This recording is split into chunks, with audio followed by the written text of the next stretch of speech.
Vamos combinar que bruxa é a fantasia mais fácil de fazer na vida, né? É só pegar qualquer vestido preto, meter o chapéu pontudo e pá, tá bruxona, amiga. Longe de mim querer estragar o rolê de alguém, mas meus amores, a história de como o chapéu de bruxa surgiu é muito racista. Meu nome é Pauline Kiser, eu sou historiadora da indumentária e recriadora histórica e você está no canal da Modista do Desterro.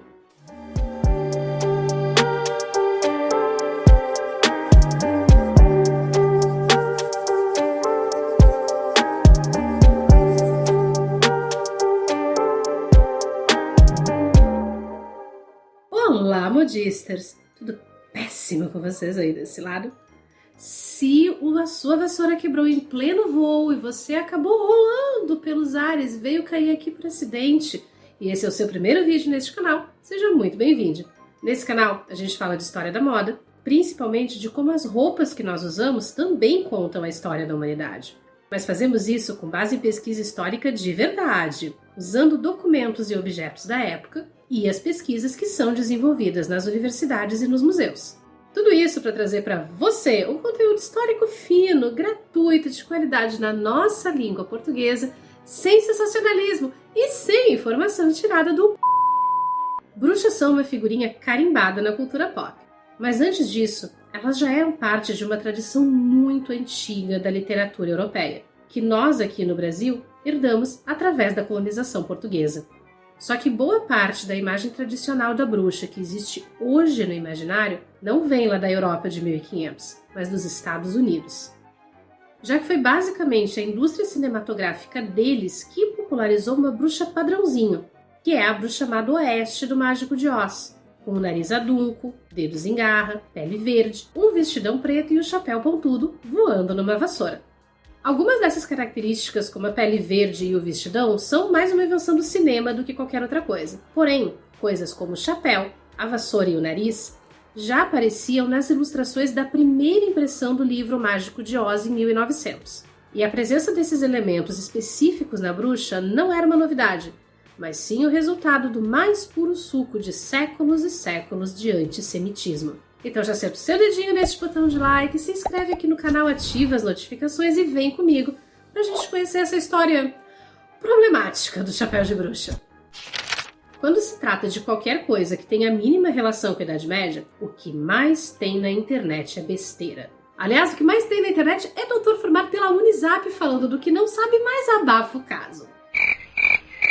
E como aqui nós matamos a cobra das fake news históricas e mostramos o pau, todas as referências de pesquisa que foram utilizadas na criação desse vídeo você encontra listadas aqui embaixo na descrição. Mas se você for membro ou apoiador, você também tem acesso direto à minha biblioteca privada, em que você encontra não apenas as referências, mas os PDFs dos livros e dos artigos. Mas se você curte meu trabalho e você quer contribuir para que a gente possa manter funcionando o maior e mais sério canal de história da indumentária em língua portuguesa, bom, existem algumas maneiras de você fazer isso. Você pode se tornar membro aqui dentro do YouTube, utilizando seu cartão de crédito, mas você também pode se tornar um membro, mas você também pode fortalecer o canal lá no Apoia-se, utilizando inclusive boleto bancário. Mas você também pode mandar um Pix eventual pra gente aqui, mas você também pode pingar um Pix eventual pra gente nesse código que está aparecendo aí na tela e também está aqui embaixo na descrição. Rola uma confusão muito grande entre Idade Média e Idade Moderna, porque graças ao cinema, tudo que é sombrio, úmido, mofado e com quantidades obscenas de couro sintético é automaticamente medieval. Mais ainda do que isso, tudo que é obscuro e atrasado acaba sendo associado por extensão à Idade Média. E embora sim a Inquisição já estivesse estabelecida na Idade Média, a preocupação dela era muito mais com as heresias, que eram as doutrinas que divergiam do cristianismo oficial e que ameaçavam de alguma forma o poder da igreja. A famosa caça às bruxas é um fenômeno da Idade Moderna. Isso não estava rolando na época dos cavaleiros medievais, das cruzadas ou dos vikings. Sabe quando é que a caça às bruxas estava acontecendo? Quando o Brasil já estava sendo colonizado por Portugal. E sabe o que é realmente medieval? O antissemitismo e a perseguição às populações judias. O que hoje nós conhecemos como Israel é um território que foi criado pela ONU em 1948, como resultado direto do Holocausto da Segunda Guerra Mundial. Mas ele não surgiu do nada. Desde o século XIX, havia uma corrente de pensamento que defendia a criação desse território dentro de um Estado que já existia, que é a Palestina. Essa corrente de pensamento é chamada de sionismo. E ela tem bastante a ver com o fato de que os judeus são o que nós chamamos de um povo diaspórico. Um povo que precisou deixar a sua região de origem e acabou se espalhando por outras partes do mundo. E aqui é necessário dizer que diásporas dificilmente acontece porque um povo inteiro um belo dia acordou e disse: pô, beleza galera, vamos conhecer o mundo. Geralmente elas acontecem em função de guerras, crises agrícolas e perseguições. Por conta da diáspora, havia uma população judia muito significativa na Europa medieval. E eram pessoas que faziam as coisas mais variadas possíveis para ganhar a vida, desde emprestar dinheiro a juros até fabricar sapato. Só que a figura do judeu era um problema no imaginário medieval. Primeiro porque cristãos e judeus tinham ali uns probleminhas com relação à figura de Cristo, né? E aí sempre que alguma coisa dava errado, era mais fácil culpar os judeus. Para mim, um dos piores casos dessa época é o massacre de Basileia, em 1349, na Suíça, porque espalharam uma fake news de que a peste negra estava acontecendo porque os judeus tinham envenenado os poços para matar os cristãos. E nessa brincadeira foram 600 pessoas queimadas na fogueira e mais de 200 crianças órfãs que foram forçadas a se converter ao cristianismo. Mas em outros lugares da Europa o antissemitismo tinha outras formas de expressão e uma delas, você acertou, era através das roupas. Em 1215, para evitar que cristãos se casassem com pessoas de outros credos, o Vaticano estabeleceu que muçulmanos e judeus deveriam usar roupas que os diferenciasse da população cristã. A primeira forma de diferenciação era uma insígnia costurada na última camada de roupa. E se isso te parece familiar, não é coisa da sua cabeça. A Alemanha nazista copiou essa ideia e também impôs aos judeus o uso de uma insígnia, só que na forma de uma estrela de Davi amarela, enquanto que as insígnias medievais geralmente tinham o formato de um círculo e variavam entre branco, vermelho, mas principalmente amarelo. E de alguma forma o amarelo foi a cor que acabou ficando associada não só aos judeus, mas a vários outros grupos sociais que eram considerados indesejáveis na Europa medieval. Em muitas regiões, o amarelo era uma cor de uso obrigatório das prostitutas, por exemplo, o que só tornava a insígnia ainda mais humilhante para os judeus. Ao contrário das insígnias da Segunda Guerra Mundial, as insígnias do período medieval originais não chegaram até nós. Então, como é que a gente sabe que elas eram usadas? Porque sobreviveram às leis escritas que determinavam o uso delas, mas também sobreviveram registros do uso dessas peças na iconografia, na arte do período.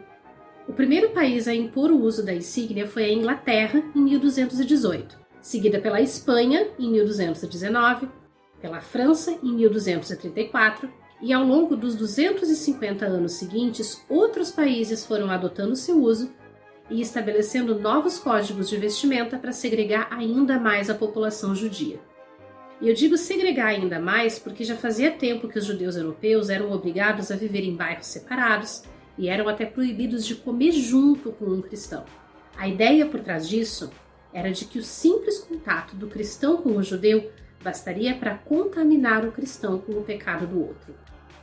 Isso porque tinha algumas correntes de pensamento teológico da época que consideravam que Caim, na verdade, não era filho de Adão, mas de Satanás, e que os judeus descenderiam diretamente dele. Só que essa diferenciação visual dos judeus não era de forma alguma uma exclusividade da cristandade, da Europa cristã. Nas áreas dominadas pelo Império Árabe, como partes da Espanha, por exemplo, essa diferenciação também existia na forma de leis suntuárias, que estabeleciam, por exemplo, que os judeus usassem um cinto ou um turbante na cor amarela. Só que com o passar do tempo, outros símbolos também passaram a ser associados aos judeus em toda a Europa, como esse chapéu com uma ponta que lembra uma antena, que é uma peça de origem asiática e que antes das cruzadas era até mesmo identificada com homens sábios, em especial nas áreas de língua alemã, e é importante dizer que aqui a gente inclui não só a Alemanha atual, mas outras regiões e países onde o alemão foi ou é a principal língua. Isso é um rolo danado, porque basicamente o território que hoje a gente conhece como Alemanha só foi unificado de vez em 1871. Antes disso, o que existia era um monte de territórios independentes, tá? Condados, países, principados, independentes entre si, mas que tinham em comum o fato de que eles falavam a língua alemã ou variantes locais da língua alemã. Inclusive, alguns territórios desses hoje nem mesmo pertencem à Alemanha, e eles estão dentro de outros países, como Áustria, Suíça e até na França. Enfim, nessas áreas de língua alemã, além da insígnia, o uso do chapéu pontudo amarelo, chamado de Judenhut, também se tornou obrigatório por lei. E dali para frente, o chapéu pontudo foi se tornando cada vez mais um símbolo de tudo que era considerado vil e indesejável.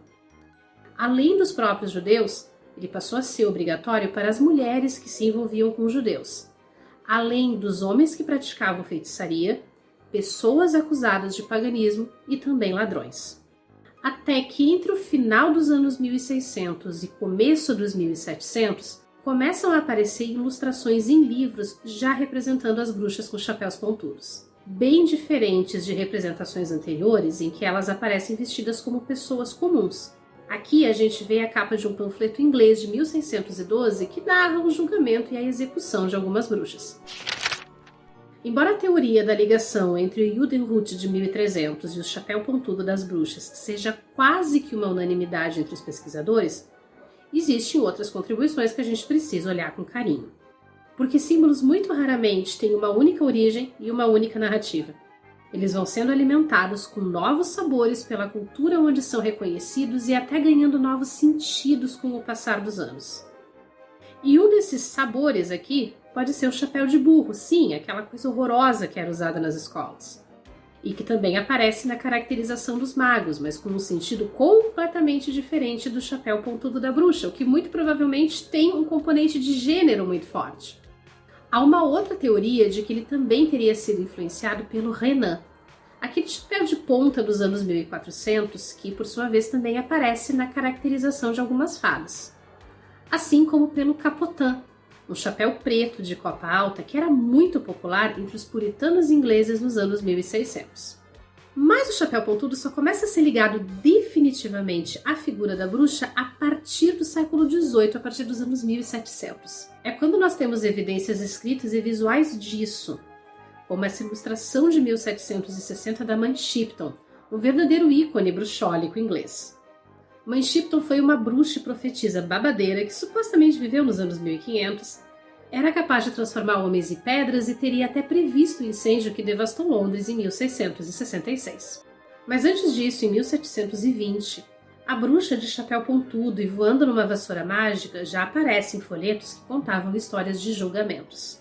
Grande parte dessas publicações são de língua inglesa ou alemã. E a representação da bruxa com chapéu pontudo parece que só começou a pegar força fora dessas regiões já no século XIX, aparecendo, por exemplo, na obra do pintor espanhol Francisco de Goya, nesse quadro de 1812 que representa homens bruxos a caminho de um sabá, e em fantasias femininas usadas não só no Halloween, algumas das quais foram registradas em fotografias da época, mas também nas ilustrações de moda do período, já numa versão bruxinha bonitinha da vassoura de capim. E eu aqui entregando a minha idade por causa das minhas referências. Tem alguns outros elementos interessantes que a figura da bruxa foi ganhando no imaginário ao longo do tempo e que também vale a pena a gente mencionar aqui. Como as fivelas no chapéu e no sapato, que são uma referência à época dos julgamentos de Salem. E a ideia meio que totalmente errada que o cinema construiu do que era a roupa dos colonos puritanos ingleses de 1600. O voo em vassoura não é mencionado nos julgamentos de bruxas nas Ilhas Britânicas, mas é um elemento que aparece muito nas descrições da Europa continental, e possivelmente como um marcador de gênero da bruxaria. O negócio do gato preto como familiar e companheiro da bruxa já é uma coisa que vem muito mais das Ilhas Britânicas. Mas a associação entre gatos e heresia é amplamente encontrada em textos medievais. E uma coisa muito importante, meus gafanhotinhos bruxólicos, se vocês virem por aí algum arrombado dizendo que o chapéu de bruxa foi um resultado da demonização do chapéu que as mulheres cervejeiras inglesas usavam para se destacar na multidão, apenas ignore, porque esse rolê tem um total de 0% de documentação histórica para dar base a esse discursinho de Se você assistiu até aqui, muito obrigada. Eu te convido a se inscrever aqui no canal, ativar as notificações, deixar o seu comentário, claro, me contar aqui embaixo o que você achou desse vídeo e dar uma conferida nesses outros conteúdos que a gente já tem por aqui, que eu separei para você com todo carinho.